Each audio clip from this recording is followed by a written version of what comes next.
കേരളത്തിന്റെ ധനപരമായ നേട്ടങ്ങളെക്കുറിച്ചും വിഷൻ 2031 വീക്ഷണത്തെക്കുറിച്ചുമുള്ള ഈ വിജ്ഞാനപ്രദമായ സംസ്ഥാനതല സെമിനാറിന്റെ സമാപന സമ്മേളനത്തിലേക്ക് ഏവർക്കും ഹൃദ്യമായ സ്വാഗതം. പലവിധ പ്രതിസന്ധികളെ മറികടന്ന് സംസ്ഥാനം കൈവരിച്ച നേട്ടങ്ങളെക്കുറിച്ചുള്ള ആഴമേറിയ വിശകലനങ്ങൾക്കും ഭാവിയെക്കുറിച്ചുള്ള ദിശാബോധം നൽകുന്ന ചർച്ചകൾക്കും ഈ സെമിനാർ വേദിയായി. ഇനി ഈ സെമിനാറിന്റെ ഔപചാരികമായ സമാപനത്തിലേക്ക് നമുക്ക് കടക്കാം. സമാപന സമ്മേളനത്തിൽ അധ്യക്ഷ സ്ഥാനം വഹിക്കുന്നത് കേരളത്തിന്റെ ധനകാര്യ മേഖലയ്ക്ക് മികച്ച നേതൃത്വം നൽകുന്ന ബഹുമാനപ്പെട്ട ധനകാര്യ വകുപ്പ് മന്ത്രി ശ്രീ കെ.എൻ. ബാലഗോപാൽ അവറുകളാണ്. തുടർന്ന് ഈ സമ്മേളനത്തിന് ഔദ്യോഗികമായി ഉദ്ഘാടനം നിർവഹിക്കുക കേരളത്തിന്റെ വ്യവസായ രംഗത്തും വികസന രംഗങ്ങളിലും മികച്ച സംഭാവനകൾ നൽകുന്ന ബഹുമാനപ്പെട്ട വ്യവസായ നിയമ വകുപ്പ് മന്ത്രി ശ്രീ പി രാജീവ് അവറുകളാണ്. തുടർന്ന് ഇതുവരെ നടന്ന ചർച്ചകളുടെയും അവതരണങ്ങളുടെയും മുഴുവൻ ഉള്ളടക്കത്തെയും ഉൾക്കൊണ്ട് ഉപസംഹാരം അവതരിപ്പിക്കുന്നത് Shri K M. Chandrashekhar IAS retired അവറുകളാണ്. ഈ സമാപന സമ്മേളനത്തിൽ നന്ദി അർപ്പിച്ച് സംസാരിക്കുക Kerala lotteries department director Shri Mithun IAS അവറുകളാണ്. വിശിഷ്ട വ്യക്തികളെ നമ്മുടെ വേദിയിലേക്ക് കയ്യടിയോടെ സ്വീകരിക്കാം. ഈ ചടങ്ങിൽ അധ്യക്ഷത അർപ്പിച്ച് സംസാരിക്കുന്നതിനായി ആദരണീയനായ ബഹുമാനപ്പെട്ട ധനകാര്യ വകുപ്പ് മന്ത്രി ശ്രീ കെ.എൻ. ബാലഗോപാൽ അവറുകളെ ഏറ്റവും സ്നേഹത്തോടെ ക്ഷണിക്കുന്നു. വളരെ ബഹുമാനായ നമ്മുടെ സംസ്ഥാന വ്യവസായ വകുപ്പ് മന്ത്രി ശ്രീ പി രാജീവ്, ഈ വേദിയിൽ ഉപസംഹാരത്തിൻ്റെ ഭാഗമായി പ്രധാനപ്പെട്ട പരാമർശങ്ങൾ നടത്തിക്കൊണ്ട് സംസാരിക്കുന്ന നമ്മുടെ മുൻ cabinet secretary Shri K M. Chandrasekhar, ഇവിടെ പങ്കെടുക്കുന്ന ലോട്ടറീസ് ഡയറക്ടർ ശ്രീ മിഥുൻ, മറ്റിവിടെ ഈ സെമിനാറിൽ പങ്കെടുത്തിട്ട് ഇവിടെ കേട്ടുകൊണ്ടിരിക്കുന്ന പ്രിയമുള്ള അതിഥികൾ, അക്കാഡമിക് പണ്ഡിതന്മാർ, നമ്മുടെ വിവിധ മേഖലകളിൽ നിന്നും ഈ സെമിനാറിന് അറ്റൻഡ് ചെയ്യാനെത്തിയിട്ടുള്ള പ്രിയമുള്ള സഹോദരി സഹോദരന്മാരെ, സുഹൃത്തുക്കളെ, വിദ്യാർത്ഥിനികൾ ഉൾപ്പെടെയുള്ള അക്കാഡമിക് രംഗത്തുനിന്ന് വന്ന സുഹൃത്തുക്കളെ, കേരളത്തിൻ്റെ ഭാവിയെ സംബന്ധിച്ച് വളരെ ഗൗരവത്തോടുകൂടി 30-ൽ പരം സെമിനാറുകളാണ് കേരളത്തിൽ നടക്കുന്നത് വിവിധ വകുപ്പുകളിൽ. ഇന്ന് ധനകാര്യ മേഖലയിലുള്ള കാര്യങ്ങളാണ് ചർച്ച ചെയ്തത്. നാളെ കൊല്ലത്ത് വെച്ച് കശുവണ്ടി പരമ്പരാഗത വ്യവസായത്തിൽ പ്രധാനമാണ്. കശുവണ്ടി വ്യവസായത്തെ സംബന്ധിച്ചുള്ള ഒരു 1 ഡേ സെമിനാറുണ്ട്. ഇങ്ങനെ ഓരോ മേഖലയെ സംബന്ധിച്ചുള്ള സെമിനാറുകളാണ്. ധനകാര്യ വകുപ്പിൻ്റെ കാര്യത്തിൽ ഒറ്റ സെമിനാറാണ് ധനകാര്യ വകുപ്പ് നടത്തുന്നത്. പല വകുപ്പുകളിലും വ്യവസായം പോലെയുള്ള വകുപ്പുകൾക്ക് പല സെമിനാറുകളുണ്ട്. ഈ സെമിനാറിനകത്ത് ഒരു വിഷയമെന്ന നിലയിൽ ചുരുക്കി എന്തെങ്കിലും സബ്ജക്റ്റിൽ നിൽക്കുന്നതിന് പരിമിതിയുണ്ട് എന്ന് നമുക്കെല്ലാം അറിയാം. അതേസമയം കേരളത്തിൻ്റെ സമഗ്രമായ വികസനം, എല്ലാ മേഖലയും ബാധിക്കുന്ന നമ്മുടെ പുരോഗതി, അതിനെയൊക്കെ സംബന്ധിച്ച് സംസാരിക്കാൻ പറ്റുന്ന വിഷയമാണ്. അതിൻ്റെ പങ്കാളിത്തത്തെ സംബന്ധിച്ച് തീരുമാനിക്കുമ്പോൾ ഈ ധനകാര്യ വിഷയങ്ങളാകുമ്പോൾ കേൾക്കാൻ എത്രത്തോളം ഓഡിയൻസ് വരും, രജിസ്റ്റർ ചെയ്യാനൊക്കെ തീരുമാനിച്ചാൽ എന്നുള്ള ആശങ്കയുണ്ടായിരുന്നു. കാരണം ധനകാര്യം പൊതുവെ ഒരു ഡ്രൈ സബ്ജക്റ്റ് ആണെന്നാണ് വെപ്പ്. ധനം കിട്ടുന്നവർക്കത് ഡ്രൈ അല്ല, പക്ഷേ ധനകാര്യ കാര്യങ്ങൾ ഡ്രൈ ആണ്. അപ്പോൾ അങ്ങനൊരു സബ്ജക്റ്റ് ആയതുകൊണ്ട് തന്നെ ഞങ്ങളൊരു 10,000-നകത്ത് ഡെലിഗേറ്റ്സിനെയാണ് പ്രതീക്ഷിച്ചത്. അത് വിവിധ കേരള എക്കണോമിക് അസോസിയേഷൻ്റെ അവരുടെ ഭാഗമായിട്ട് വിദ്യാർത്ഥികൾ, അക്കാഡമിക് രംഗത്തുനിന്ന് അധ്യാപകർ, ഇതുകൂടാതെ വിവിധ ഡിപ്പാർട്ട്മെൻറ്റ് ആളുകൾ, വ്യവസായ പ്രമുഖർ, പല മേഖലയിൽ നിന്നുള്ള ആളുകൾ പങ്കെടുക്കുന്നതാണ്. പക്ഷേ 1800 പേരാണ് ഈ സെമിനാറിൽ രജിസ്റ്റർ ചെയ്തത്, പങ്കെടുത്തത് എന്നുള്ളത് വളരെ സന്തോഷകരമായ കാര്യമാണ്. അത് വിചാരിച്ചതിനേക്കാളും ഇരട്ടിയാണ് എന്നുള്ളത് സന്തോഷത്തോടെ പറയുകയാണ്. വന്ന ആളുകൾ വളരെ സശ്രദ്ധം ഈ സംഭവങ്ങൾ സംബന്ധിച്ച് നമുക്ക് പറയാൻ പറ്റുന്ന വളരെ പ്രമുഖരായ ആളുകൾ തന്നെയാണ് നമ്മുടെ സെഷനുകളിൽ സംസാരിച്ചത്. അവർ പറയുന്നത് അവരെല്ലാം വളരെ ഗൗരവത്തോടു കൂടി കേട്ടിരുന്നു. നല്ല അഭിപ്രായമാണ്, നല്ല ചോദ്യങ്ങളാണ്, നല്ല ചർച്ചകളാണ് നടന്നത്. നമുക്ക് ഭാവിയിലേക്ക് പോകുമ്പോൾ വഴികാട്ടിയായിട്ടുള്ള കുറച്ച് നിർദ്ദേശങ്ങൾ, അഭിപ്രായങ്ങൾ ഇതിൻ്റെ ഭാഗമായിട്ട് കിട്ടിയിട്ടുണ്ട്. കൂടുതൽ കാര്യങ്ങൾ നമുക്ക് ഭാവിയിൽ ചെയ്യാൻ ഈ സെമിനാർ സഹായകരമാകും. 2031 നമ്മുടെ കേരളത്തെ സംബന്ധിച്ച് വളരെ പ്രധാനപ്പെട്ടൊരു കാലയളവാണ്. കാരണം 25 വർഷം ആകുന്നു എന്നുള്ളത് ഒരു നാടിനെ സംബന്ധിച്ച് അതിൻ്റെ വികസനത്തിൽ പ്രധാനപ്പെട്ടൊരു ചുവടുവയ്പ്പാണ്. വിവിധ മേഖലകളിൽ നമുക്ക് ഈ കാലയളവിൽ ചെയ്യേണ്ട കാര്യങ്ങളെ പറ്റിയാണ്, അതിനകത്ത് ധനകാര്യം രംഗത്ത് എങ്ങനെയാണ് ചെയ്യേണ്ടതെന്നാണ് ചർച്ച ചെയ്തത്. ഏറ്റവും ഒടുവിൽ സംസാരിച്ച് അവസാനിപ്പിച്ചത് GST ഉൾപ്പെടെയുള്ള വിഷയങ്ങൾ എങ്ങനെയാണ് ഫിസ്ക്കൽ ഫെഡറലിസത്തെ ബാധിക്കുന്നതാണ്. അപ്പോൾ എന്നോടൊരു സീനിയർ പത്രപ്രവർത്തകൻ ഇപ്പോൾ പറയുകയായിരുന്നു, അല്ല ഈ 11% ഇയർ ടു ഇയർ ഗ്രോത്ത് ഉണ്ട് നിങ്ങൾക്ക്, കളക്ഷൻ റവന്യൂ 2% ഉള്ളൂ എന്ന് പറയുന്ന അത്ഭുതമാണല്ലോ. എന്ന് പറഞ്ഞാൽ കളക്ഷൻ നമ്മൾ കേരളത്തിൽ ആകെ കളക്ട് ചെയ്യുന്നത് 10,000 കോടിക്ക് പകരം ഈ വർഷം 10,000 കോടിയും കൂടി അധികം കളക്ട് ചെയ്യുന്നു. കഴിഞ്ഞ വർഷം 1,00,000 ആണെങ്കിൽ 10,000 കോടി കളക്ട് ചെയ്യുന്നു. പക്ഷേ കണക്ക് തട്ടിക്കിഴിച്ച് വരുമ്പോൾ IGST എല്ലാം കഴിഞ്ഞ് വരുമ്പോൾ 2,000 അധികം കിട്ടുന്നുള്ളൂ എന്നുള്ളതാണ് ഈ പറഞ്ഞതിനർത്ഥം. അത് പലപ്പോഴും കാൽക്കുലേഷൻ്റെ IGSTയുടെ ഇഷ്യൂസാണ് എന്നുള്ളത് നമ്മൾ നിരന്തരം പറയുന്നതാണ്. അപ്പോൾ ഇതുപോലുള്ള പല കാര്യങ്ങളും നമ്മുടെ സമൂഹത്തിന് പുറത്തേക്ക് നമുക്ക് എത്തിക്കാൻ പറ്റുന്നില്ല, അല്ലെങ്കിൽ നമുക്ക് പറ്റുന്നില്ല. ഒരു GST വന്നതോടുകൂടി കൺസ്യൂമറാണ് പ്രധാനം, കൺസ്യൂമർ സ്റ്റേറ്റാണ്. അപ്പോൾ അതിനകത്തേക്ക് വരേണ്ട ആ നികുതി പൂർണ്ണമായും നമുക്ക് കിട്ടുന്നില്ല ഈ സിസ്റ്റത്തിൻ്റെ പ്രശ്നങ്ങൾ കാരണം. ധാരാളം കാര്യങ്ങൾ നമ്മൾ അതിനകത്ത് ഇടപെട്ട് ചെയ്യുന്നുണ്ടെങ്കിലും അതിനൊപ്പമാണ് പോളിസി വൈസ് ആയിട്ടുള്ള ഇഷ്യൂസ്. അവിടെ എല്ലാം നിന്നുകൊണ്ട് കേരളത്തെ ഏറ്റവും മെച്ചപ്പെട്ട തരത്തിൽ വളർത്തിയെടുക്കാൻ കഴിയുന്നതാണ് എന്ന് തെളിയിക്കുന്ന ധാരാളം സംഭവങ്ങൾ നമ്മുടെ നാട്ടിൽ നടക്കുകയാണ്. വ്യവസായ രംഗത്ത് ഈ രംഗത്ത് വലിയ മുന്നേറ്റം നടക്കുന്നുണ്ട്. കൂടുതൽ വ്യവസായ സംരംഭങ്ങൾ, അതിൻ്റെ ഭാഗമായിട്ടുള്ള മുന്നേറ്റം ഒക്കെ നടന്നൊരു കാലയളവാണ്. എല്ലാ വകുപ്പുകളിലും എല്ലാ മേഖലയിലും ആ പ്രവർത്തനങ്ങൾ നടക്കുകയാണ്. അപ്പോൾ ആ പ്രവർത്തനങ്ങളാകെ നടത്തിക്കൊണ്ടിരിക്കുന്ന ഒരു ഘട്ടത്തിൽ നമ്മുടെ ഇന്നത്തെ സെമിനാർ വളരെ പ്രയോജനകരമായി, 3 സെഷനുകളും പ്രയോജനകരമായി. ഈ സെഷൻ്റെ സമാപന സമ്മേളനമാണ് നടക്കുന്നത്. സമാപന സമ്മേളനം ഉദ്ഘാടനം ചെയ്യുന്നത് നമ്മുടെ പ്രിയപ്പെട്ട വ്യവസായ മന്ത്രി ശ്രീ P. രാജീവാണ്. അദ്ദേഹം സംസാരിക്കും. അദ്ദേഹത്തിൻ്റെ പ്രവർത്തനങ്ങൾ ഉൾപ്പെടെ വളരെയേറെ നമ്മുടെ കേരളത്തെ മുന്നോട്ട് കൊണ്ടുപോകാൻ സഹായകരമായ പ്രവർത്തനങ്ങളാണ് ഓരോ വകുപ്പിലും നടക്കുന്നത്. അദ്ദേഹവും അത്തരം കാര്യങ്ങൾ പ്രവർത്തിക്കുകയാണ്. അദ്ദേഹത്തിൻ്റെ ഈ ഉദ്ഘാടന പ്രസംഗത്തിന് നമുക്ക് അത് കേൾക്കാം. അദ്ദേഹത്തെ ഈ സമാപന സമ്മേളനം ഉദ്ഘാടനം ചെയ്തതിന് ഞാൻ ക്ഷണിക്കും. ബഹുമാന്യനായ അധ്യക്ഷൻ, കേരളത്തിൻ്റെ ധനകാര്യമന്ത്രി ശ്രീ K.N. ബാലഗോപാൽ, ബഹുമാന്യനായ മുൻ cabinet secretary Shri K.M. Chandrasekhar IAS retired, Shri Mithun, പ്രിയപ്പെട്ടവരെ, ബഹുമാന്യനായ ധനകാര്യമന്ത്രി പറഞ്ഞത് ഇത് വളരെ ഡ്രൈ ആയ ഒരു സബ്ജക്റ്റാണെന്നാണ്. പക്ഷെ എല്ലാ വകുപ്പും പ്രതീക്ഷയോടുകൂടി നോക്കുന്ന ഒരു സെമിനാർ ഇതാണ്. കാരണം ധനകാര്യ മേഖലയിലാണല്ലോ എല്ലാ വകുപ്പുകളുടെയും ഇന്ധനം ലഭിക്കുന്നത്. ഇവിടെ അദ്ദേഹം സൂചിപ്പിച്ചതുപോലെ 2031 എങ്ങനെ ഇരിക്കണം കേരളം, ഇതാണ് ഈ സെമിനാറുകൾ ഓരോന്നും ചർച്ച ചെയ്യുന്നത്. അങ്ങനെ ചർച്ച ചെയ്യുന്നതിന് കഴിഞ്ഞ 10 വർഷം കൊണ്ട് കേരളം എങ്ങനെ മാറി എന്ന ഒരു അടിസ്ഥാന രേഖ ആധാരമാക്കുകയും ചെയ്യുന്നു. ഈ സെമിനാറുകളെല്ലാം കഴിഞ്ഞാൽ വിപുലമായ ഒരു സെമിനാറിലൂടെ ഇതെല്ലാം ക്രോഡീകരിച്ച് 2031 കേരളം എന്നുള്ളത് ചർച്ച ചെയ്യാൻ പോവുകയാണ്. ഞാൻ രാവിലെ തൃശ്ശൂരായിരുന്നു. തൃശ്ശൂർ നമ്മുടെ വനിതാ സംരംഭക സംഗമമായിരുന്നു. 1400 വനിതകളാണ് ആ സംഗമത്തിൽ പങ്കെടുത്തത്. കേരളത്തിൻ്റെ ധനകാര്യ മേഖലയെക്കുറിച്ച് ചർച്ച ചെയ്യുമ്പോൾ നാം കണക്കിലെടുക്കേണ്ട എല്ലാ ഘടകങ്ങളും ഇവിടെ ഇതിനു മുൻപ് നടന്ന പാനൽ ചർച്ചയിലും ധനകാര്യമന്ത്രി നടത്തിയ അവതരണത്തിലുമെല്ലാം പ്രതിപാദിക്കപ്പെട്ട് കഴിഞ്ഞിട്ടുണ്ടാകും. കേരളത്തിൻ്റെ സവിശേഷത നമ്മുടെ വികസന മാതൃകയാണ്, Kerala model of development. Kerala model of development അത് സംബന്ധിച്ച് അവസാന ഘട്ടത്തിൽ ആദ്യത്തെ മുഖ്യമന്ത്രി EMS ചില നിരീക്ഷണങ്ങൾ നടത്തുകയുണ്ടായി. അത് കേരള മോഡൽ എന്നുള്ളത് ഏറെ ശ്രദ്ധിക്കപ്പെട്ടതാണെങ്കിലും അതിന് ചില ദൗർബല്യങ്ങൾ കൂടിയുണ്ട്. ആ ദൗർബല്യം അടിസ്ഥാന മേഖലകളിൽ അല്ലെങ്കിൽ ഉൽപ്പാദന മേഖലകളിൽ വളർച്ചയുണ്ടായിട്ടില്ല. EMS ഒരു കാര്യം കൂടി പറഞ്ഞു, ഈ ദൗർബല്യം പരിഹരിക്കുന്നില്ലെങ്കിൽ കേരള മാതൃകയുടെ നേട്ടങ്ങൾ നിലനിർത്തുക എന്നതുപോലും ദുഷ്കരമായിരിക്കും.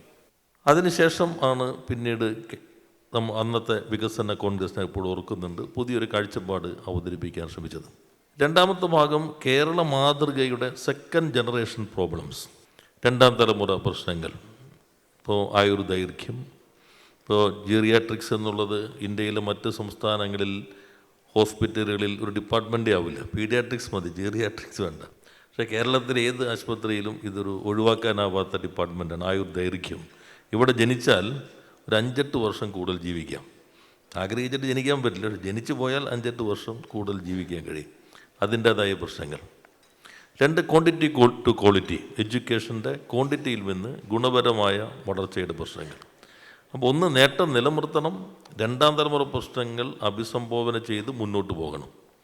ഇത് രണ്ടും കഴിയണമെങ്കിൽ ഉൽപ്പാദന മേഖലയിൽ പ്രൈമറി സെക്കൻഡറി മേഖലകളിൽ വളർച്ച ഉണ്ടാക്കാൻ കഴിയണം. കാർഷിക മേഖല, വ്യവസായ മേഖല.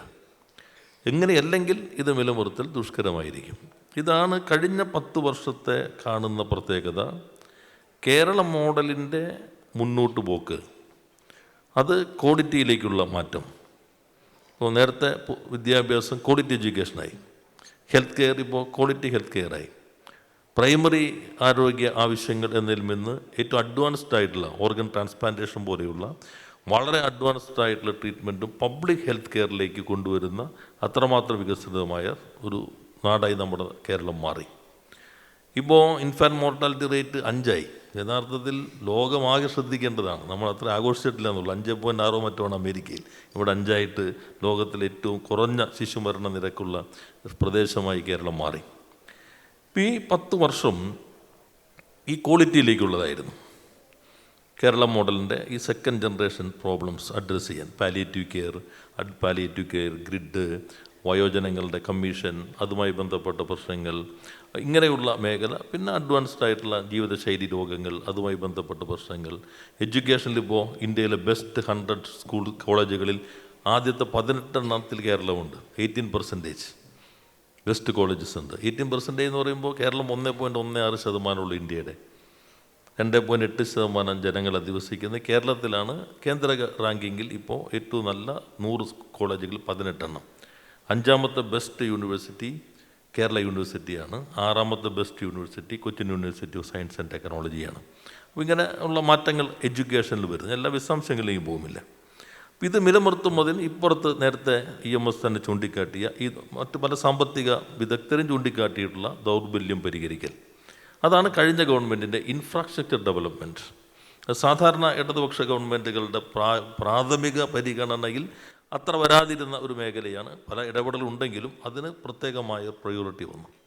ബഡ്ജറ്റിൻ്റെ എക്സ്പെൻഡിച്ചർ പരിമിതികളുള്ളതുകൊണ്ട് ശിവദാസ മേനോൻ ധനകാര്യമന്ത്രി ആയിരിക്കുന്ന ഘട്ടത്തിലാണ് കിഫ്ബി കൊണ്ടുവരുന്നതെങ്കിലും ആ കിഫ്ബി എങ്ങനെ പുതിയ കാലത്തിൻ്റെ ആവശ്യത്തിനനുസൃതമായി പ്രായോഗികമായി പുനഃസംഘടിപ്പിക്കണമെന്നതായിരുന്നു കഴിഞ്ഞ ഗവൺമെൻറ്റിൽ ഡോക്ടർ തോമസ് ഐസക്കും മുഖ്യമന്ത്രിയുടെ നേതൃത്വം നടത്തിയ ശ്രമങ്ങൾ. കിഫ്ബിയുടെ പുതിയ സംവിധാനത്തിലേക്ക് വന്നു.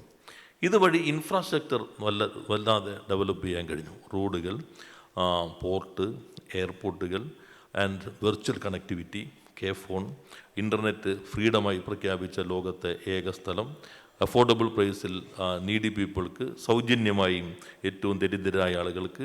അപ്പോൾ ഫിസിക്കൽ കണക്ടിവിറ്റിയും വെർച്വൽ കണക്ടിവിറ്റി പൂർണ്ണമായിട്ടും ഇൻഫ്രാസ്ട്രക്ചർ ഡെവലപ്മെൻറ്റ്, പുതിയ പോർട്ട് പൂർത്തീകരിച്ച് ഇതെല്ലാം വരുന്നതോടുകൂടി കേരളം എന്താണ് നാം കണ്ട ദൗർബല്യം അതിനെ മറികടക്കാൻ കഴിഞ്ഞു. മൂന്നാമത്തെ ഇപ്പോൾ ഇൻഡസ്ട്രിയൽ റവല്യൂഷൻ 4.0 എന്നൊക്കെ പറയുമ്പോൾ ഇൻഫ്രാസ്ട്രക്ചറിനേക്കാൾ ഇപ്പോൾ പ്രയോറിറ്റി ഇന്നൊവേഷനാണ്. ഈ ഇന്നൊവേഷനിലാണ് കൂടുതൽ വാല്യൂ വ്യവസായങ്ങൾ വരുന്നത്. പണ്ടത്തെ പോലെയല്ല കൂടുതൽ വരുന്നത് വാല്യൂ അഡീഷൻ വരുന്നുണ്ട്. ഇപ്പോൾ ചിലത് പറയാറുണ്ട് ഈ സ്മൈൽ കർവ് എന്ന് പറയാറുണ്ട്. ഇപ്പോൾ കോൺസെപ്റ്റ്, അതിൻ്റെ റിസർച്ച് ആൻഡ് ഡെവലപ്മെൻറ്റ്, ബ്രാൻഡിങ്, ഈ ഭാഗത്തെ വാല്യൂ അഡീഷൻ. മാനുഫാക്ചറിങ് കുറവാണ്. ഇപ്പുറത്ത് distribution, marketing and service after sales, ഈ 2 ഭാഗത്താണ് വാല്യൂ അഡീഷൻ വരുന്നത്. ഐഫോൺ ഒരു $10-15 കൊണ്ട് എവിടെയും നമുക്ക് നിർമ്മിക്കാൻ കഴിയും. അത് വിയറ്റ്നാമിലാകാം, ഇന്ത്യയിലാകാം, ആഫ്രിക്കയിലാകാം, ചൈനയിലാകാം, പാകിസ്ഥാനിലാകാം, വേണി അഫ്ഗാനിസ്ഥാനിലും ആകാം. അസംബിൾ ചെയ്തെടുക്കുന്ന ജോലിയുള്ളൂ. $10-15 മതി. പക്ഷേ ഈ ഭാഗം എപ്പോഴും കാലിഫോർണിയ തന്നെയായിരിക്കും. ഇതുവരെ എങ്ങും മാറിയിട്ടില്ല. ഈ research and development, concept, design എല്ലാം കാലിഫോർണിയയിലാണ്. അപ്പോൾ അവിടെ ഇന്നൊവേഷൻ, ആ മേഖല, അവിടെയാണ് കേരളത്തിൻ്റെ സ്ട്രെങ്ത്. അത് കണ്ടതുകൊണ്ടാണ് knowledge based economy, knowledge society എന്ന കാഴ്ചപ്പാട് കഴിഞ്ഞ 10 വർഷമായി ഈ ഗവൺമെൻറ് മുന്നോട്ട് വയ്ക്കുന്നത്. ഇവിടെയാണ് നമ്മുടെ തൊഴിലും ആവശ്യമായിട്ടുള്ളത്. ഇപ്പോൾ കേരളത്തിൽ തൊഴിലുണ്ടോ? ബീഹാരിക്ക് തൊഴിലുണ്ട്, ബംഗാളിക്ക് തൊഴിലുണ്ട്, UP-കാരന് തൊഴിലുണ്ട്, രാജസ്ഥാൻകാരന് തൊഴിലുണ്ട്. നമുക്കിവിടെ തൊഴിലുണ്ട്. നമുക്ക് അമേരിക്കയിൽ തൊഴിലുണ്ട്, UK തൊഴിലുണ്ട്, കാനഡയിൽ തൊഴിലുണ്ട്, ആസ്ട്രേലിയയിൽ തൊഴിലുണ്ട്. നേരത്തെ നമുക്ക് തൊഴിൽ ബോംബെയിലായിരുന്നു, പിന്നെ സിലോണിലേക്ക് മാറി, പിന്നെ ഗൾഫിലേക്ക് മാറി, ഇപ്പോൾ UK ഡെവലപ്ഡ് കൺട്രീസിലേക്ക് മാറി. അപ്പോൾ തൊഴിലിൻ്റെ സ്വഭാവത്തിലും കാലാനുസൃതമായ മാറ്റം വരുന്നുണ്ട്. അൺസ്കിൽഡിൽ നിന്ന് സ്കില്ലിലേക്ക് മാറി, പിന്നെ സെമി സ്കില്ലിലേക്ക് മാറി, സ്കില്ലിലേക്ക് മാറി. ഇപ്പം നോളജ് വർക്കേഴ്സാണ് പുതിയ തലമുറ വരുന്നത്. അപ്പോൾ നമ്മുടെ ഉത്തരവാദിത്വം എന്താണ്? ഈ പ്രൊഡക്ഷൻ സെക്ടറിൽ നമ്മുടെ ഉത്തരവാദിത്വം പ്രൊഡക്റ്റീവ് ആകുന്നതിൽ ഇവർക്കുള്ള ഓപ്പർച്യൂണിറ്റി സൃഷ്ടിക്കുക എന്നുള്ളതാണ്. അതിന് പറ്റുന്ന ഇൻഡസ്ട്രീസ്, നോളേജ് ബേസ്ഡ് ഇൻഡസ്ട്രീസ്, അതാണ് കഴിഞ്ഞ 10 വർഷത്തെ ഗവൺമെൻറ്റിൻ്റെ കാഴ്ചപ്പാട്. അതിന് സൗകര്യമായി തുടർച്ചയുണ്ടായി എന്നുള്ളതാണ്. ഇടർച്ചയില്ല, തുടർച്ചയിൽ ഒരു നയം മുന്നോട്ട് കൊണ്ടുപോകാൻ കഴിഞ്ഞു.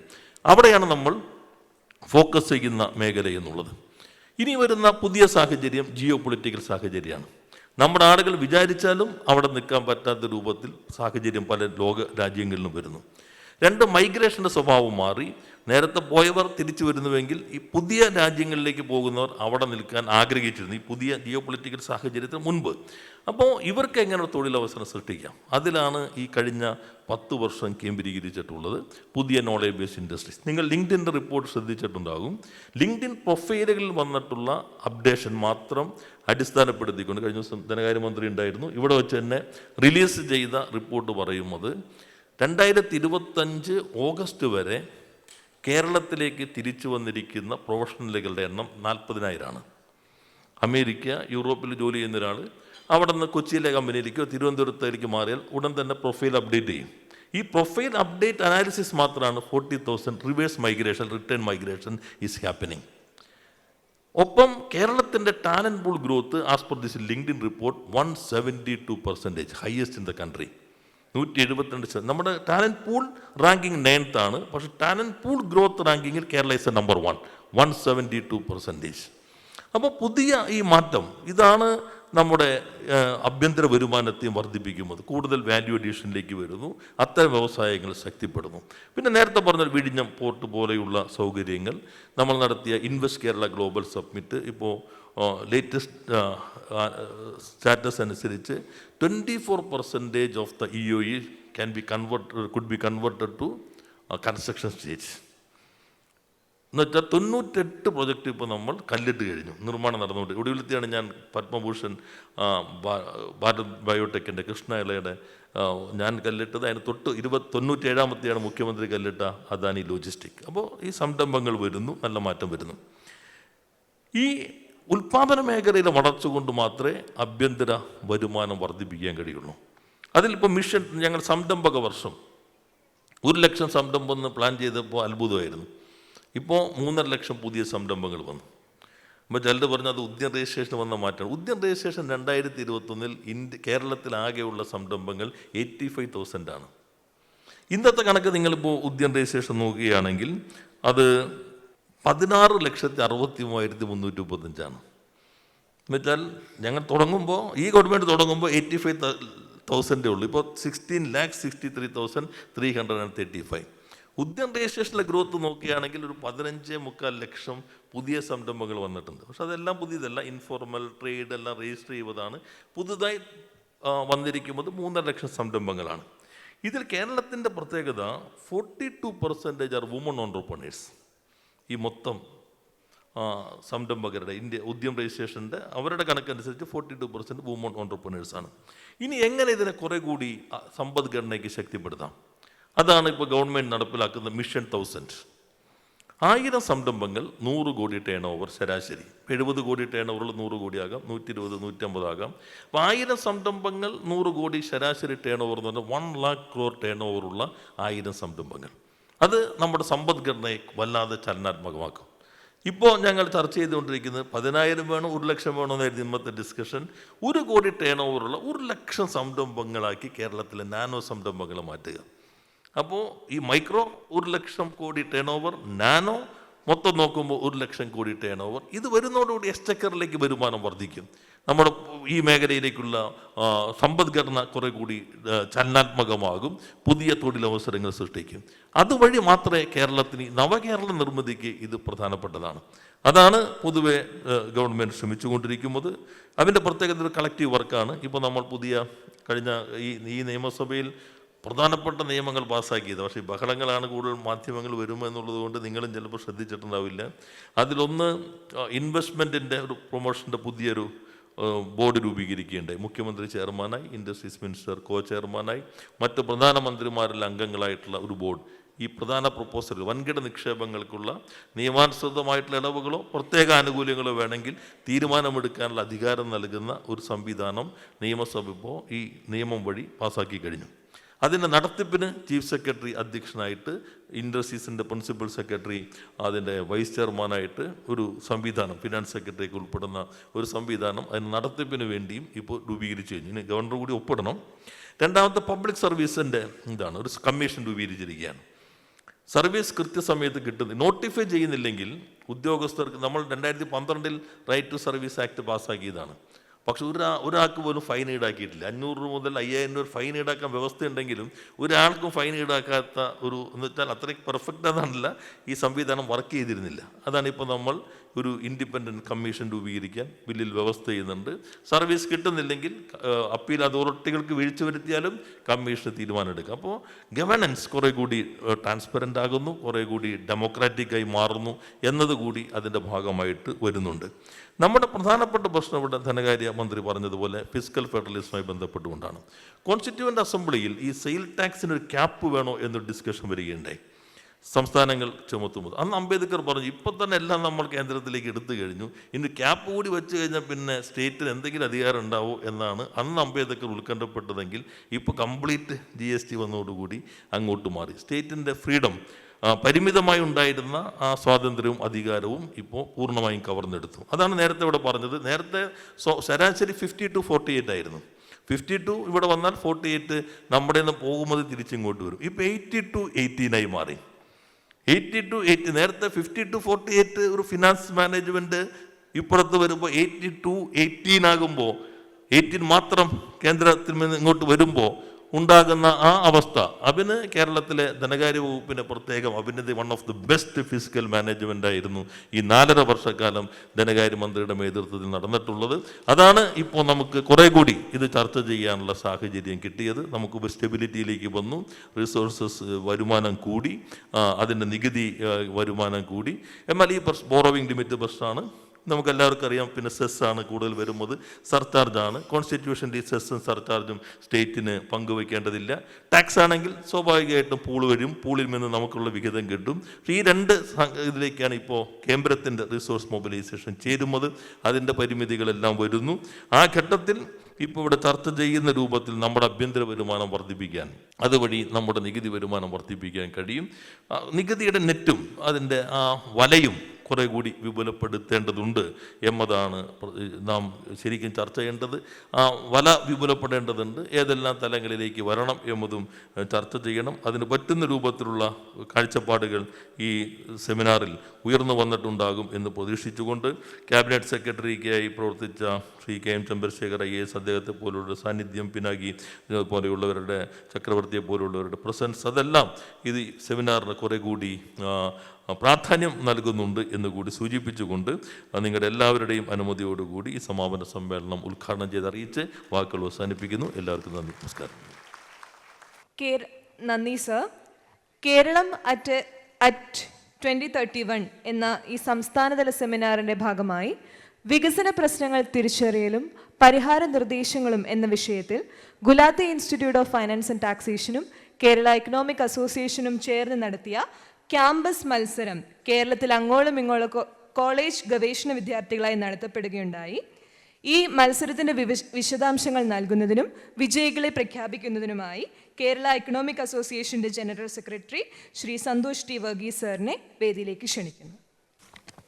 ബഹുമാന്യരെ, കേരളം 2031 എന്ന ഈ സെമിനാറിൻ്റെ ഭാഗമായി തിരുവനന്തപുരത്തുള്ള Kerala Gulati institute of finance and ടാക്സേഷനും കേരള എക്കണോമിക് അസോസിയേഷനും സംയുക്തമായി ചേർന്ന് കേരളത്തിൻ്റെ വികസന നേട്ടങ്ങൾ ആധാരമാക്കി സൂക്ഷ്മതലത്തിൽ ഈ വികസന നേട്ടങ്ങൾ എങ്ങനെ ജനങ്ങളിലേക്ക് കൂടുതൽ ഫലപ്രദമായി എത്തിക്കാൻ കഴിയും എന്നതുമായി ബന്ധപ്പെട്ട് വിദ്യാർത്ഥികളിൽ നിന്നും ഗവേഷകരിൽ നിന്നും നിർദ്ദേശങ്ങളും അഭിപ്രായങ്ങളും ഞങ്ങൾ സ്വീകരിക്കുകയുണ്ടായി. ഏതാണ്ട് 70ഓളം പ്രപ്പോസൽസ് ഇതിൻ്റെ ഭാഗമായിട്ട് നമുക്ക് ലഭിച്ചിട്ടുണ്ട്.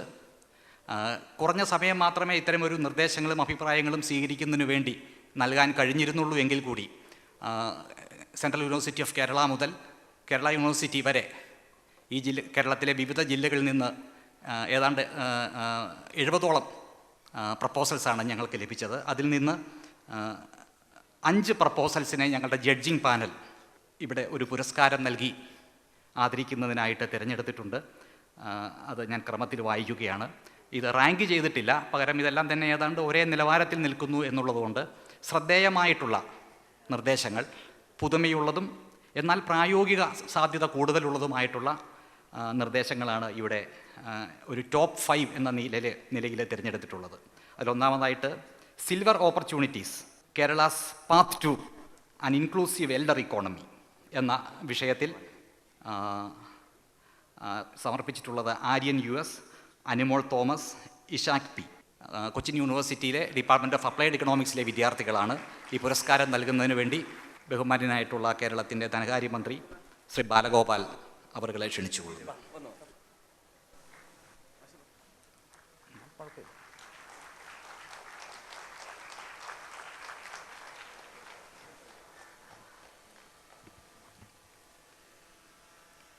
അടുത്തതായി developing a home stay bank application, a PPP model for leveraging vacant NRI properties in Kerala's tourism sector എന്ന തലക്കെട്ടോടെ ഒരു നിർദ്ദേശം മുന്നോട്ട് വെച്ചിട്ടുള്ള കളമശ്ശേരി സെൻറ്റ് പോൾസ് കോളേജിലെ അനഘ വിനോദിനെ ക്ഷണിച്ചുകൊള്ളുന്നു. ഈ പുരസ്കാരം നൽകുന്നത് ധനകാര്യമന്ത്രി ബഹുമാനായിട്ടുള്ള KN ബാലഗോപാൽ അവർ.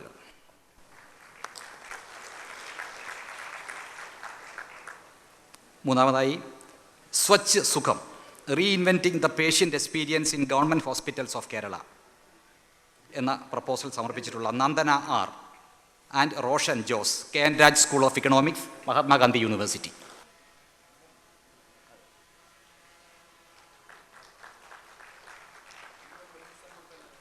അത് സാരമില്ല സാറേ. നാലാമതായി face electric streets four A smart and sustainable Kerala എന്ന വിഷയത്തിൽ നിർദ്ദേശം മുന്നോട്ട് വെച്ച അഞ്ജലി ജോസ് തുണ്ടിയിൽ, സെൻറ്റ് തെരേസസ് കോളേജ്, എറണാകുളം.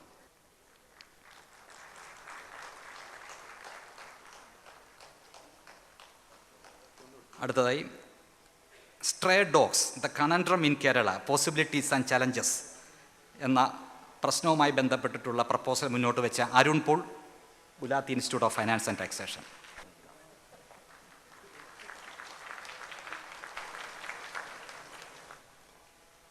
വിജയികൾക്ക് അഭിനന്ദനങ്ങൾ. ഇതുവരെ നടന്ന ചർച്ചകളുടെയും അവതരണങ്ങളുടെയും കാതലായ ആശയങ്ങൾ സംക്ഷിപ്തമായി അവതരിപ്പിക്കേണ്ടതുണ്ട്. അതിനായി ഈ സെമിനാറിൻ്റെ മുഴുവൻ ഉള്ളടക്കത്തെയും ഉൾക്കൊണ്ട് ഉപസംഹാരം അവതരിപ്പിക്കുന്നതിനായി ശ്രീ KM ചന്ദ്രശേഖർ IAS അവരുകളെ ആദരപൂർവ്വം ക്ഷണിക്കുന്നു. ബഹുമാനപ്പെട്ട ധനകാര്യ വകുപ്പ് മന്ത്രി, മറ്റ് വിശിഷ്ട അതിഥികളെ, പ്രിയപ്പെട്ട സുഹൃത്തുക്കളെ, ഞാൻ മുഴുവൻ ഈ സെമിനാർ ഉണ്ടായിരുന്നില്ല. ഞാൻ രാവിലെ വന്നതേ ഉള്ളൂ.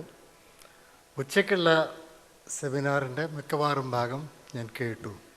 ധനകാര്യ വകുപ്പ് മന്ത്രി പറഞ്ഞതും രാവിലെ പറഞ്ഞതായിട്ടുള്ള ചില കാര്യങ്ങളും പിന്നെ വ്യവസായ വകുപ്പ് മന്ത്രി പറഞ്ഞതും കേട്ടു.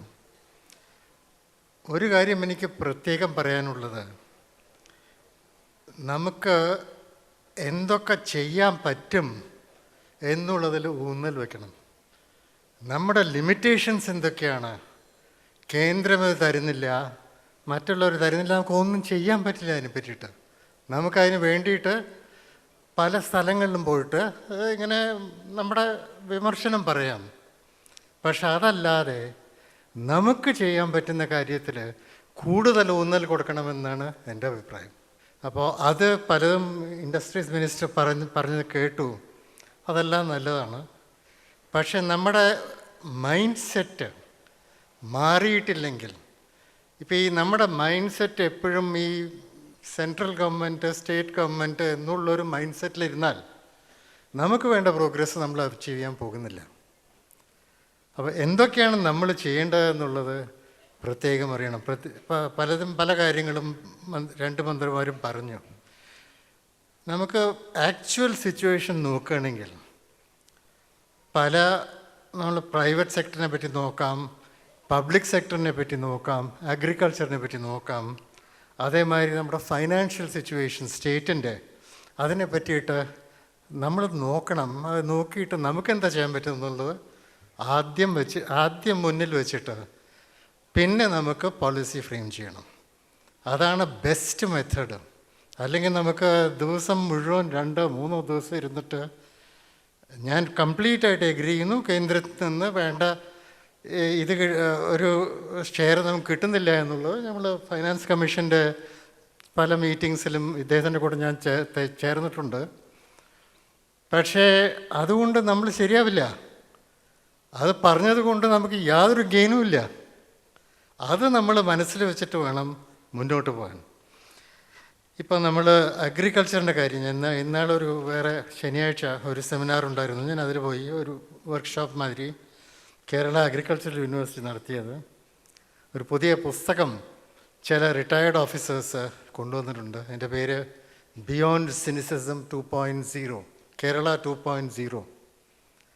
അതിൽ എന്താണ് നമ്മുടെ പ്രോബ്ലം എന്നുള്ളത് ഐഡൻറ്റിഫൈ ചെയ്യാനോ നോക്കിയിരിക്കുന്നു. ഞാനൊരു ചാപ്റ്റർ, അത് ഇറ്റ്സ് എ ന്യൂട്രൽ ചാപ്റ്റർ, വിഴിഞ്ഞത്തിനെ പറ്റിയിട്ട് ഞാനും എഴുതി കൊടുത്തിട്ടുണ്ട്.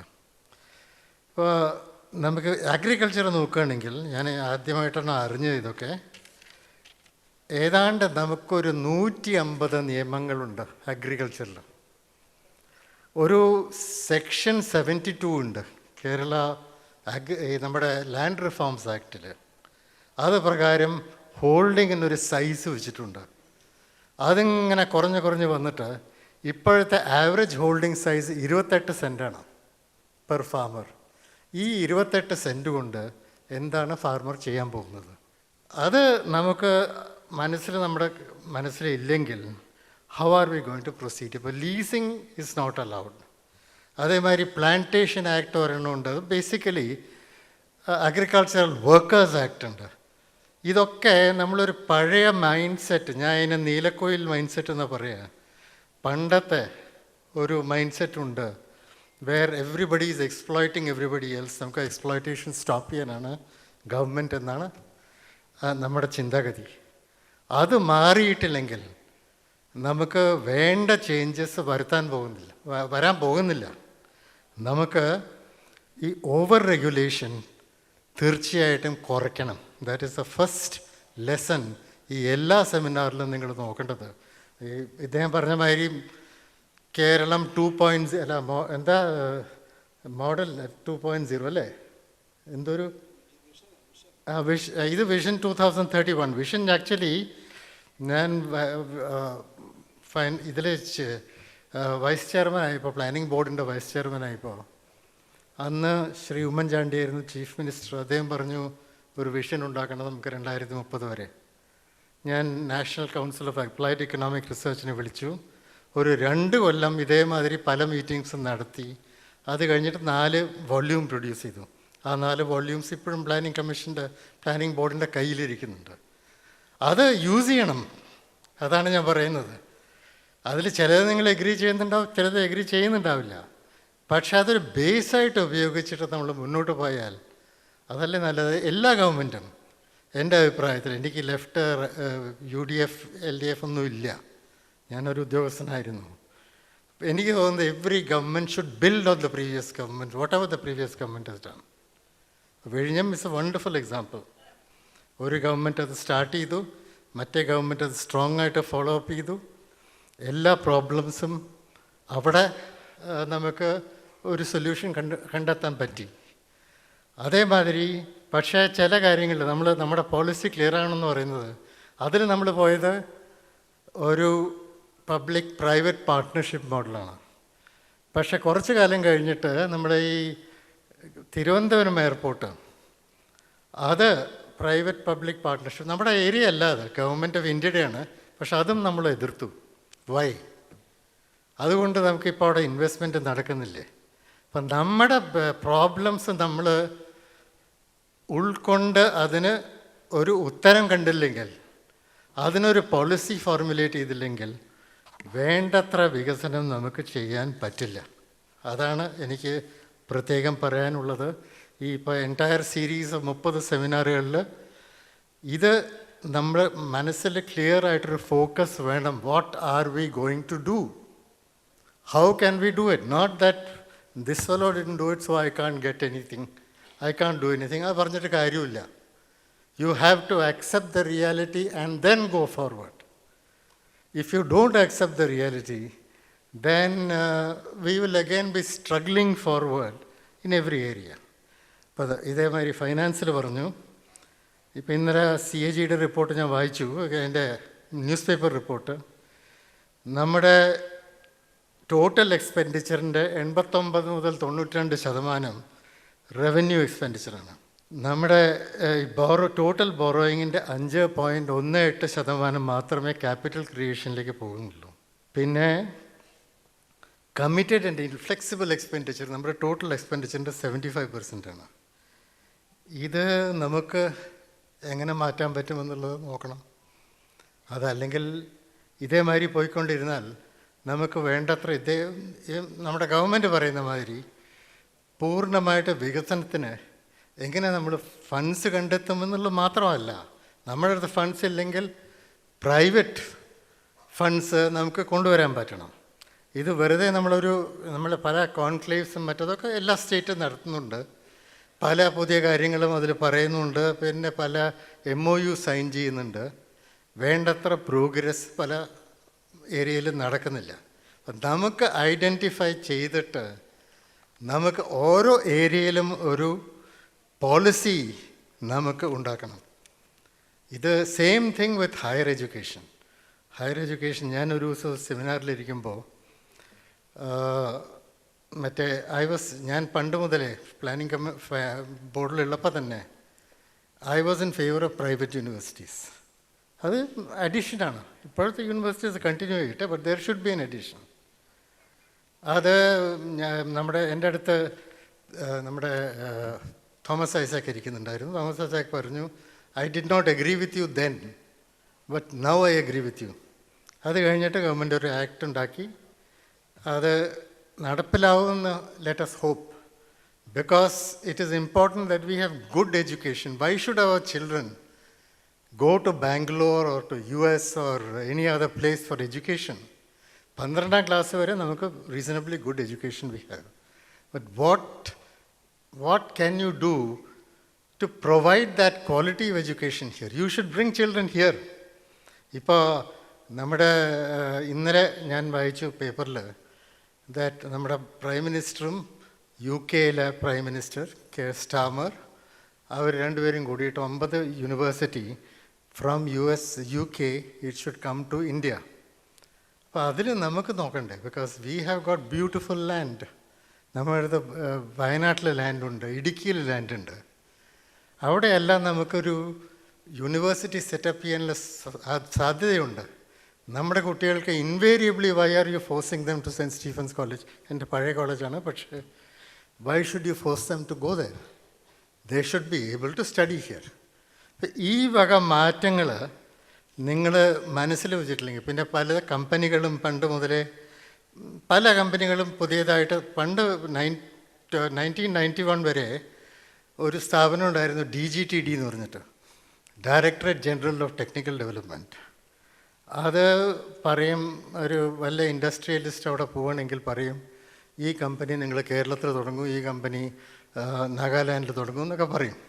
Authority that has been abolish. ആ സ്റ്റേജിൽ നമ്മൾ കുറച്ചൊക്കെ കിട്ടിയിട്ടുണ്ട്. അപ്പോളോ, മാവൂർ റേയൻസ്, മധുരൈ കോട്ട്സ്, ചിലതൊക്കെ ഉണ്ട്, ചിലതൊക്കെ ഇല്ല. ചിലത് അത് കഴിഞ്ഞ് വന്ന ചെറിയ കമ്പനികൾ വളരെ വലുതായിട്ടുണ്ട്. പക്ഷെ കുറേ അധികം വളർച്ച നടന്നിട്ടുള്ളത് പുറത്താണ്. ലൈക്ക് ഞാൻ ചെയർമാൻ സ്പൈസസ് ബോർഡായിരിക്കുമ്പോൾ സിന്തൈറ്റ് എന്നൊരു കമ്പനി ഉണ്ടായിരുന്നു കോലഞ്ചേരി, നല്ല കമ്പനി. അത് ഇപ്പോഴും അവിടെ തന്നെ ഉണ്ട്, 2 യൂണിറ്റ് ഉണ്ട്. പക്ഷേ അത് ഇപ്പോൾ അവർ എക്സ്പാൻഷൻ മുഴുവൻ പുറത്താണ്. അതേമാതിരി അപ്പോളോ ടയേഴ്സ് ഇപ്പോഴും നടക്കുന്നൊരു കമ്പനിയാണ്. പക്ഷേ അതിൻ്റെ എക്സ്പാൻഷൻ മുഴുവൻ പുറത്താണ്. അതിന് ഞാൻ അവിടെ ബോർഡിലുണ്ടായിരുന്നു. And I use to fight for Kerala. പക്ഷേ സക്സീഡ് ചെയ്തില്ല. അവർ പറയുന്നത് we find it better elsewhere. നമുക്ക് അവരെന്താ നോക്കുന്നത്? They are not bothered about Kerala. They are bothered about the best, the place where you can get the maximum profit. അപ്പോൾ കർണാടകവും മഹാരാഷ്ട്രയും ഗുജറാത്തും തമിഴ്നാട്, പ്രത്യേകിച്ച് തമിഴ്നാട്, അവർക്ക് കൂടുതൽ പ്രോഫിറ്റ് അവിടെ കിട്ടുകയാണെങ്കിൽ അവിടെ ഉള്ളൂ. സോ നമ്മൾ അത് മനസ്സിൽ വെച്ചിട്ട് we are not alone here. നമ്മൾ നിയമം പാസ്സാക്കിയാൽ മാത്രം പോരാ, അത് we must be as competitive as other states. അത് നമ്മുടെ മനസ്സിലുണ്ടെങ്കിൽ തീർച്ചയായിട്ടും more and more investment ministers പറയുന്ന മാതിരി ഇങ്ങോട്ട് വരും. പക്ഷേ you to build that equation and not sit in the comfort saying we are all fine, പക്ഷേ ഗവൺമെൻറ് ഓഫ് ഇന്ത്യ ശരിയല്ല എന്ന് പറഞ്ഞിട്ട് ഐ ഡോണ്ട് മൈൻഡ്, അങ്ങനെ പറയാം നമുക്ക്. പക്ഷെ അതുകൊണ്ട് കാര്യമില്ല. നമുക്ക് വേണ്ട നമ്മുടെ പ്രോഗ്രസ്സും നമ്മുടെ ഡെവലപ്മെൻറ്റുമാണ്. അപ്പോൾ ഒരു ചേഞ്ച് ഓഫ് മൈൻഡ് സെറ്റ് വളരെ അത്യാവശ്യമാണെന്നാണ് എനിക്ക് തോന്നുന്നത്. നമ്മൾ പഴയ കേരളമല്ല. നമ്മുടെ per capita income is high. നമ്മുടെ കുറേ അധികം ഇൻഫ്രാസ്ട്രക്ചർ ഡെവലപ്പ് ചെയ്തിട്ടുണ്ട്. കഴിഞ്ഞ 10 വർഷം പ്രത്യേകിച്ച് കുറേ ഇൻഫ്രാസ്ട്രക്ചർ വന്നിട്ടുണ്ട്. പുതിയ പോർട്ട് വന്നിട്ടുണ്ട്, പുതിയ എയർപോർട്ട്സ് വരുന്നു. അപ്പോൾ ഇതെല്ലാം നടക്കുമ്പോൾ നമുക്ക് അതിൻ്റെ ഫുൾ അഡ്വാൻറ്റേജ് എടുത്തിട്ട് we should make Kerala the best state in the country. ഇത് ഞാനൊരു കേസ്, ഞാൻ ടാറ്റ പവറിൻ്റെ ബോർഡിൽ ഞാനൊരു മെമ്പറായിരുന്നു. അപ്പോൾ അന്നത്തെ ഇപ്പോഴും ചെയർമാനാണ് എൻ ചന്ദ്രശേഖരൻ. അങ്ങേക്കൊരു പുതിയ യൂണിറ്റ് തുടങ്ങണം, അതൊരു semi conductor unit. 2 സ്റ്റേറ്റായിരുന്നു in contention, Karnataka and Tamil Nadu. അപ്പോൾ അങ്ങനെ പറയായിരുന്നു, ഒരു ദിവസം അവിടുത്തെ ഫൈനാൻസ് സെക്രട്ടറി ജ്യോതിലാലിൻ്റെ കൗണ്ടർ പാർട്ട് അങ്ങനെ ടെലിഫോൺ ചെയ്ത് പറഞ്ഞു, I have a cheque of 500, ഒരു തീരുമാനം എടുത്തിട്ടില്ല, I have a cheque of 500 crores ready for you to start your unit. പിന്നെ അയാൾ യാതൊരു വിധത്തിലും he did not reconsider the matter at all. He went to Tamil Nadu. അപ്പോൾ അവിടെ ഒരു കമ്പനി ആയിക്കഴിഞ്ഞു. അപ്പോൾ ഞാൻ പറയുന്നത്, നമ്മുടെ ഉദ്യോഗസ്ഥന്മാർക്കും അതുമാതിരിയുള്ള കോൺഫിഡൻസ് ഗവൺമെൻറ് കൊടുക്കണം. That they can go and get industry from anywhere. അതിൽ നമ്മുടെ പത്രക്കാരും മറ്റുള്ളവരും ഒക്കെ ഒരു പ്രശ്നം ഉണ്ടാക്കുക. കറപ്ഷനുണ്ട്, മറ്റതുണ്ട്. ചിലപ്പോൾ കറപ്ഷൻ എല്ലാ സ്ഥലത്തും ഉണ്ട് കറപ്ഷൻ, അതിനെപ്പറ്റി സംശയമൊന്നുമില്ല. പക്ഷേ that should not be a block for development. നമ്മൾ ഡെവലപ്മെൻറ്റിന് വേണ്ടത് എന്താണെന്നുള്ളത് ക്ലിയർ ആക്കിയിട്ടില്ലെങ്കിൽ നമ്മൾ വിചാരിച്ച സ്പീഡിൽ നമുക്ക് മുന്നോട്ട് പോകാൻ പറ്റില്ല. അപ്പോൾ ഇതാണ് എനിക്ക് പ്രത്യേകം പറയാനുള്ളത്. ആൻഡ് ഇങ്ങനെ I congratulate the finance minister. He is doing A fantastic job. I congratulate Jyotilal. He is also doing a tremendous job bringing the state public finances up. പക്ഷേ ഇനി ഉള്ള കാലത്തിൽ ഇദ്ദേഹം പറഞ്ഞ മാതിരി കേരള മോഡൽ 2.0 അതാ പറഞ്ഞല്ലേ, രാവിലെ പറഞ്ഞെന്ന് പറഞ്ഞു ഇല്ല, കേരള മോഡൽ 2.0.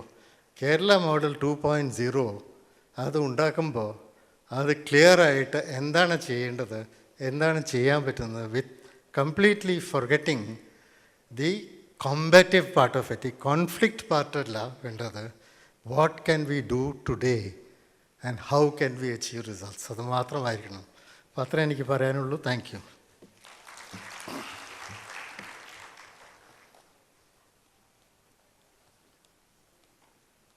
നമ്മൾ ഈ സെഷൻ ഇന്നത്തെ ഈ ഒരു ദിവസത്തെ സെമിനാറിൻ്റെ അവസാന ഘട്ടത്തിലേക്ക് പോവാണ്. അപ്പോൾ ഇതിൻ്റെ ഏറ്റവും അവസാനം കൺക്ലൂഡിങ് ടോക്കിന് നമ്മൾ ക്ഷണിച്ചത് നമ്മുടെ ദീർഘകാലത്തെ ഭരണപരിചയമുള്ള IAS ശ്രേണിയിലെ ഏറ്റവും സീനിയറായ ഉദ്യോഗസ്ഥനായിരുന്ന ചന്ദ്രശേഖരൻ സാറിനെയാണ്. അദ്ദേഹം നമ്മുടെ ഫിനാൻസ് കമ്മീഷൻ്റെ പ്രവർത്തനങ്ങളിലും, ഇപ്പോൾ 16ാം ഫിനാൻസ് കമ്മീഷൻ്റെ പ്രവർത്തനങ്ങളിൽ വളരെ സജീവമായി ഞങ്ങൾക്ക് വളരെ ഗുരുതുല്യനായ അഡ്വൈസ് നൽകിയിരുന്നു. ഒറ്റ കാര്യത്തിൽ മാത്രം ഒരു ചെറിയ ഡിഫറൻസ് ഓഫ് ഒപ്പീനിയൻ ഉണ്ട്. അത് കേന്ദ്രം തരാനുള്ളത് തരുന്നില്ല എന്നുള്ളത് ആവർത്തിച്ച് പറഞ്ഞുകൊണ്ടേയിരിക്കണം എന്നാണ് എൻ്റെ അഭിപ്രായം. അത് പറയാതെ കീഴടങ്ങി പോകലല്ല. അതുകൊണ്ട് എല്ലാ പ്രവർത്തനവും സ്റ്റാൾ ചെയ്യുക എന്നുള്ളത് സംസ്ഥാന ഗവൺമെൻറ് തീരുമാനിച്ചിട്ടില്ല. 50,000 കോടി രൂപ ഒരു വർഷം ഏകദേശം കുറവ് വന്നിട്ടും തൊട്ട് മുമ്പത്തെ ഗവൺമെൻറ്റും അതിനു മുമ്പത്തെ ഗവൺമെൻറ്റും ചെയ്തിരുന്ന എക്സ്പെൻഡിച്ചർ തന്നെ ചെയ്തത് നമ്മുടെ ആഭ്യന്തരമായി ഈ കോമ്പറ്റീഷൻ വന്നതുകൊണ്ടും നമുക്കൊരു ഫൈറ്റ് വന്നതുകൊണ്ടായിരിക്കും നമ്മൾ അത്ര ഇമ്പ്രൂവ് ചെയ്തിട്ടുണ്ട്. പക്ഷേ അതേസമയം നമ്മൾ കിട്ടാനുള്ളതിൻ്റെ ശ്രമം തുടരും. അതേസമയം അദ്ദേഹം പറഞ്ഞതുപോലെ അതുകൊണ്ട് നമ്മുടെ പ്രവർത്തനങ്ങളൊന്നും നിർത്തിവെക്കുകയല്ല, അതുകൂടി കിട്ടാനുള്ളതിനുള്ള ശ്രമം തുടങ്ങും. വിത്ത് ഓൾ എവിഡൻസ് ആണ്. ഇപ്പോൾ അദ്ദേഹത്തിൻ്റെ കൂടി സഹായത്തോടു കൂടിയാണ് നമ്മൾ ഫിനാൻസ് കമ്മീഷന് മുന്നിൽ all the data we gave before the finance commission. I think finance commission പറഞ്ഞു one of the best presentations before the finance commission this time is from Kerala. അവർ പ്രത്യേകം പറഞ്ഞു. ഇനി റിസൾട്ട് എന്താണെന്ന് അറിയില്ല. അതിൽ അദ്ദേഹത്തിൻ്റെയൊക്കെ വലിയ പങ്കുണ്ട്, എല്ലാവരുടെയും പങ്കുണ്ട്. അപ്പോൾ അങ്ങനെയാണ് നമ്മൾ അത് ചെയ്യുന്നത്. പക്ഷേ ഞാൻ നേരത്തെ പറഞ്ഞതുപോലെ ഇന്ത്യയിലെ സ്റ്റേറ്റുകൾക്ക് ആവറേജ് ഇന്ത്യയിലെ സ്റ്റേറ്റുകൾക്ക് റവന്യൂ വരുമാനത്തിൻ്റെ 53% is coming from the pool from the center, because the tax is generally collected by them, all other income is coming to them. ആ 53% കിട്ടുമ്പം Kerala is getting only less than 25%. It is not genuine. അത് കിട്ടണം. അതിന് കേരളത്തിൻ്റെ issues പുതുതാണ്. അപ്പം അദ്ദേഹം പിന്നെ പുതിയ ഘട്ടത്തിലേക്ക് പോകുമ്പോൾ നമ്മൾ ഇതുകൂടെ മനസ്സിൽ വെച്ചുകൊണ്ടുള്ള പ്രവർത്തനങ്ങൾ തന്നെയാണ് പ്ലാൻ ചെയ്യുന്നത്. അദ്ദേഹത്തെ പോലെ വളരെ തലമുതിർന്ന ഒരു സീനിയറായ വളരെ എക്സ്പീരിയൻസ്ഡ് ആയിട്ടുള്ള പിന്നെ ചന്ദ്രശേഖരൻ സാറ് പറഞ്ഞ മറ്റ് പൊതുകാര്യങ്ങൾ നമുക്കത് പോക്കാം. ഈ ഒരു കാര്യത്തിൽ മാത്രം ഇത് പറഞ്ഞുകൊണ്ടിരുന്നില്ലെങ്കിൽ it will be a right to deny. Kerala should not be or any other state should not be subjected to any kind of depreciation from the പിന്നെ സെൻട്രൽ ഗവൺമെൻറ്. അതേ ഞങ്ങൾ പറയുന്നുള്ളൂ. അത് പക്ഷേ ഒരിക്കലും കോപ്പറേറ്റീവ് ഫെഡറലിസത്തിനെ ചോദ്യം ചെയ്തുകൊണ്ടൊന്നുമല്ല. The other day 2 days before honourable CM-ഉം ഞങ്ങളും എല്ലാം കൂടി പോയിട്ട് എല്ലാവരെയും കണ്ടിരുന്നു. അപ്പോൾ അത് പറയുന്നത് ഇതിനകത്ത് നമ്മുടെ ജോലികൾ നിർത്താൻ വേണ്ടിയിട്ടല്ല, പക്ഷേ നമുക്കത് കിട്ടാനുണ്ടെന്നുള്ളത് ഓർമ്മിപ്പിക്കാൻ വേണ്ടി മാത്രമാണെന്ന്. കാരണം എപ്പോഴും ഇത് പറഞ്ഞുകൊണ്ടിരിക്കുന്ന ഒരാളെന്നതിൽ ഞാനത് പറഞ്ഞില്ലെങ്കിൽ, ഞാനൊരു അഡീഷൻ പറഞ്ഞില്ലെങ്കിൽ എപ്പോഴും ഇത് പറഞ്ഞുകൊണ്ടിരിക്കുന്നതാണ്. അതുകൊണ്ട് ഞാനത് പിന്നെ പറയുന്നതാണ്. അപ്പോൾ നമുക്കത് കിട്ടേണ്ടത് നമുക്ക് മേടിച്ചെടുക്കണം. അടുത്ത ഫിനാൻസ് കമ്മീഷൻ്റെ അവാർഡ് വരുമ്പോൾ കുറച്ചുകൂടി ബെനിഫിറ്റ് വരുമെന്നാണ് ഞാൻ പ്രതീക്ഷിക്കുന്നത് ആത്മാർത്ഥമായിട്ട്. അടുത്ത ഇലക്ഷൻ കഴിഞ്ഞുള്ള ഒരു ഘട്ടത്തിലേക്ക്, അടുത്ത 5 yearsലേക്കാണ്. അപ്പോൾ അത് മാത്രമാണ് പറയുന്നത്. നമ്മുടെ ഈ സെഷൻ നന്ദി പറയുന്നതിന് വേണ്ടി നമ്മുടെ ലോട്ടറീസിൻ്റെ ഡയറക്ടർ ശ്രീ മിഥുൻ പ്രേംരാജ് IAS ക്ഷണിക്കുന്നു.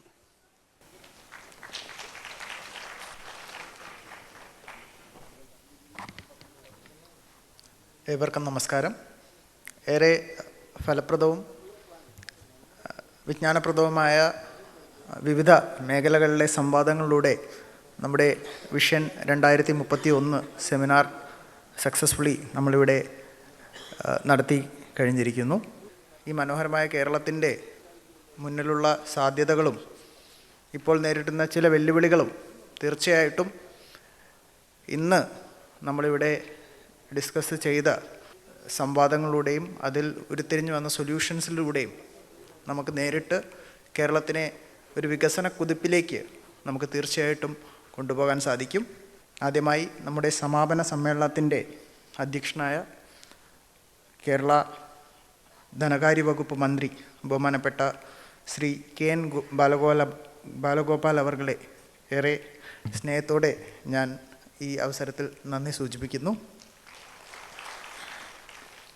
നമ്മുടെ സമാപന സമ്മേളനം ഉദ്ഘാടനം ചെയ്ത ബഹുമാനപ്പെട്ട വ്യവസായ വകുപ്പ് മന്ത്രി ശ്രീ P രാജീവ് അവർകളെ ഈ അവസരത്തിൽ നന്ദി സൂചിപ്പിക്കുന്നു.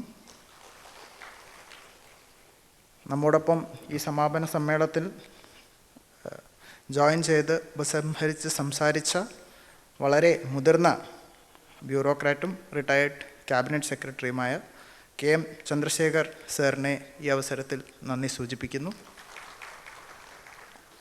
I also extend my heartfelt gratitude to all the speakers and panelists who have come from various parts of the state and country to grace our seminar with your presence and your wisdom and your experience and share your thoughts for Vision 2031. And നമ്മുടെ ACS Finance Jyotilal sir, Ajit Patil sir, Keshavendra sir, my other colleagues, I thank you all on behalf of all of us for organizing such a wonderful seminar. Last but not the least, ഇവിടെ ഇന്ന് എത്തിച്ചേർന്ന എല്ലാ delegates, students, നമ്മുടെ ഏറെ ഉത്സാഹത്തോടെ നമ്മുടെ സെമിനാറിൽ പങ്കെടുക്കുകയും അതിൻ്റെ ഭാഗമാകുകയും ചെയ്ത എല്ലാവർക്കും ഒറ്റവാക്കിൽ നന്ദി അറിയിക്കുന്നു. അതോടൊപ്പം മീഡിയ പീപ്പിൾ, നമ്മുടെ ഓർഗനൈസേഴ്സ് എല്ലാവർക്കും നന്ദി അറിയിച്ചുകൊണ്ട് എൻ്റെ വാക്കുകൾ ഉപസംഹരിക്കുന്നു. നമസ്കാരം. ജയ് ഹിന്ദ്. സമാപന സമ്മേളനത്തിൽ പങ്കെടുത്ത് സംസാരിച്ച വ്യക്തികൾക്ക് ഉപഹാര സമർപ്പണമാണ്.